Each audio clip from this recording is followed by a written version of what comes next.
So far, with the interior offensive linemen that I've talked about, I've liked every single one of them. And the hits keep on rolling with Billy Price from Ohio State. I don't quite have him in the same category as those three, but he's not that far off. This, to me, is another one of these interior linemen that seems destined to have a long, productive career at the NFL level. He's got decent size. I feel like he could play both guard and center, although ideally center would probably be his best position. He's adequate as a run blocker. He's pretty good specifically as a seal blocker with the athleticism to be able to get to the second level. He also does a good job of being able to work off of his initial assignment and being able to adjust to get the blitzer or help out elsewhere when needed. He's a solid pass protector. You know, sometimes the most effective way to destroy a team's passing game is not with an edge rush, it's a rush right up the middle in the quarterback's face. And that's the truth. So this is a guy that can help protect. He can anchor, hold his ground. He's got good footwork and technique in his protection sets.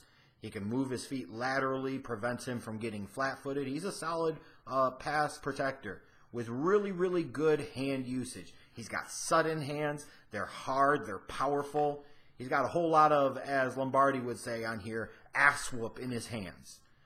His positioning of his hands tends to be really good. He's really good, too, at chicken fighting and being able to scrap with the defensive linemen with their hands, being able to reposition and reassert dominance and control. Like I said, athleticism. He's got the athleticism where you could play him in some type of zone blocking scheme, or if you like to get your interior linemen out and you get them pulling and you get them out trapping and you get them out leading the sweep in these type of plays. He's got that athleticism. He's got the ability to get to the second level. Pretty good instincts for the position. He does have times where he's a little late to recognize blitzes and stunts. But the good thing is, being a solid athlete, he can recover and you don't notice it that much.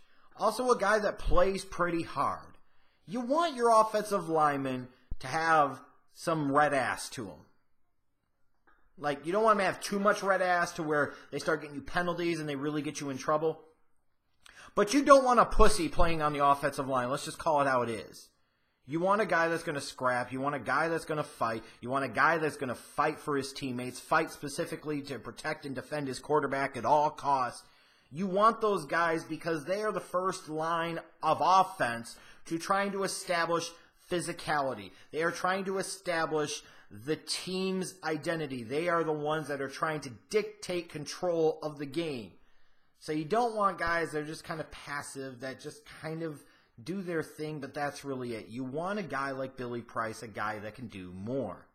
And he is a guy, he's a scrapper, he's a hustler. He looks for people to block even when there's nobody there. He will play up to and sometimes through the whistle. Like, you look at this dude, and he feels like the typical type of interior offensive lineman that you want. Really durable, reliable guy, made over 50 consecutive starts at Ohio State over the course of 4 seasons, played at a pretty high level, even in some big games against some big-time opponents. And when you look at him, too, you see some similarities to his college teammate Pat Elflein, who went last year in the 3rd round to the Vikings, and himself should have a long, productive career. To me, Billy Price is a slightly better version of Elflein. He's a pretty good player. He's going to have to get stronger. He lacks the strength on a consistent basis to be able to push interior linemen back.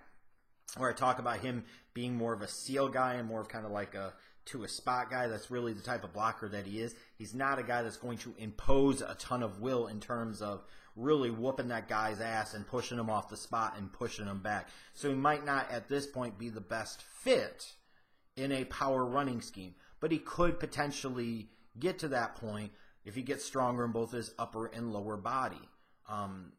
His lower body strength, I will say, you can see where he has enough strength to be able to anchor, not so much to be able to drive. So he's at least got that plant strength, but that's about it. As a run blocker, like I mentioned, he can get to the second level, but he gets out of position and he misses too many blocks there. It doesn't do any good if you get there if you can't finish it off. So he's going to have to get a little bit better of playing a little bit more under control at times and getting to the right spots and making sure that he can connect on his blocks. His leverage, his lack of length can allow some longer defenders to be able to get into his body, so that's something he's probably always going to have to deal with, even at the NFL level. Sometimes it seems like his upper body moves without his lower body moving, so he kind of gets off of his base, off of his center of gravity, and he's kind of lunging. That's a little concerning too, because defenders, especially really good defenders, like you picture somebody like an Aaron Donald going against him, he's going to freaking ragdoll him if he's doing that stuff. Not to mention the holding calls, the blocks in the back that could potentially lead to. Those really crippling penalties that can kill drives and lose games. But other than that, the only other thing that really stands out to me is it was really bad luck for him, a guy that was so reliable, durable, and consistent at Ohio State. He goes to do the bench at the combine, and then he tears his pec, and he's out of commission for 4 to 5 months. That just sucks.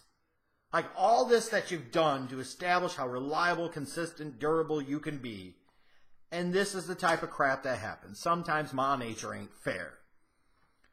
So it'll be interesting to see how much it will ultimately impact his draft stock. I don't think it'll have a ton of impact on his draft stock. I really don't, because he would still be able to participate in training camp. He would still be able to play in the regular season.